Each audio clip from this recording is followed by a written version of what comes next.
Il est 12h09, on revient en France. Parce que c'est une des nouveautés du 1er mai, c'était hier.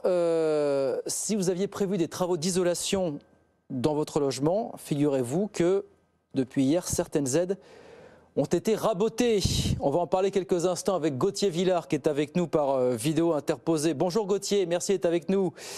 Bonjour. Vous êtes le cofondateur de HelloWatt, qui est un comparateur de prix, voilà, qui nous aide à rationaliser notre facture énergétique. C'est ça, on peut le résumer comme ça, Gauthier, je crois. Hein. Oui, tout à fait. HelloWatt permet aux particuliers de les accompagner sur tous leurs sujets énergie, que ce soit changer de contrat d'énergie, suivre sa consommation ou faire des travaux de rénovation énergétique ou de pose de panneaux solaires. Alors voilà, justement, on voulait que vous nous expliquiez un petit peu ce qui se passe. Depuis hier 1er mai, on a appris qu'une aide à l'isolation énergétique avait été rabotée, cessée. On parle des primes adossées à ce qu'on appelle les CEE pour certificats d'économie d'énergie. Est-ce que déjà vous pouvez nous expliquer ça en quelques secondes, Gauthier? Oui, tout à fait. Donc, pour la rénovation énergétique, il y a deux primes principales qui existent en France. Il y a MaPrimeRénov', qui est une prime donnée par l'État, qui est la prime privée, la prime publique, pardon. Et les C2E, certificats d'économie d'énergie, qui est donné par des entreprises privées, donc Engie, Total, EDF, qui sont appelés les obligés. Et du coup, c'est une prime qui est régie par les pouvoirs publics, mais qui est donnée par les entreprises privées.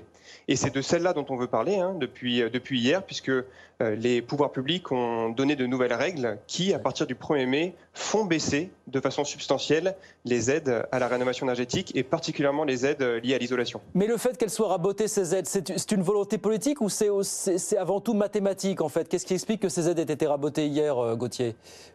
Alors c'est un mécanisme d'événements qui ont fait que depuis cette année, les entreprises privées ont moins d'objectifs de volume, donc de C2E, et du coup ont moins envie, disons, de récupérer les certificats d'économie d'énergie pour les consommateurs. Ouais. Et c'est ce qui fait que l'État a dit, bon, à partir du 1er mai, on va raboter en partie ces aides sur les chantiers pour que les entreprises privées puissent en vouloir un peu plus. C'est ça. C'est un peu contre-intuitif et un peu paradoxal, Gauthier, parce qu'on a été une époque effectivement où, avec MaPrimeRénov', on voit il y a un grand succès, il y a un gros engouement des Français pour ces travaux de rénovation énergétique, et c'est à ce moment-là qu'on rénove les aides. J'imagine que c'est peut-être que certains de vos clients vous font remonter comme sentiment à l'heure actuelle.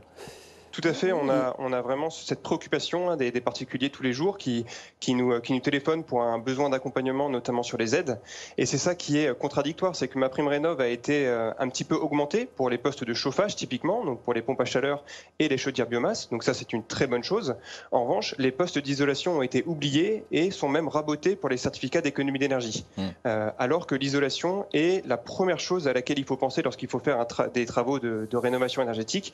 Du coup, on est sur des ambitions très fortes sur la rénovation énergétique, mais des aides revues à la baisse, ce qui est complètement contradictoire. Et ça exclut beaucoup de ménages, notamment, dit-on, entend-on, ceux qui ont les plus faibles revenus, c'est-à-dire pas forcément une enveloppe très significative pour faire ces travaux d'isolation qui ont un coût qui reste, cela dit, relativement élevé aujourd'hui, quand même. Tout à fait. Donc je prends juste un exemple concret. Si aujourd'hui je veux isoler mes murs par l'extérieur, je vais payer environ, disons, 15 000 € pour ma maison. Avant le 1er mai, j'avais 2 000 € d'aide des C2E. Aujourd'hui, j'en ai plus que 800 à peu près. Donc, ça veut dire que j'ai 1 200 € de plus de reste à charge, ce qui va du coup pas du tout inciter les Français à réaliser des travaux. Ouais. Vous savez que ça peut casser une dynamique véritablement, ce genre de décision, enfin, voilà, de basculement, Gauthier?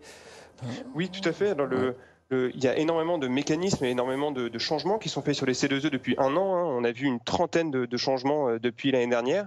La plupart sont pour revoir les aides à la baisse. Du coup, ce genre de dynamique, effectivement, peut casser le marché. Et du coup, ne pas inciter les particuliers à faire des travaux qui sont dans le sens de la transition énergétique. Voilà, ces primes qui ont été rabotées, un prime adossé à ce qu'on appelle les CEE pour certificat d'économie d'énergie. C'est entré en vigueur effectivement hier 1er mai. Merci beaucoup Gauthier, merci d'avoir été avec nous quelques minutes pour nous expliquer tout ça. Cofondateur de HelloWatt avec nous sur BFM Business.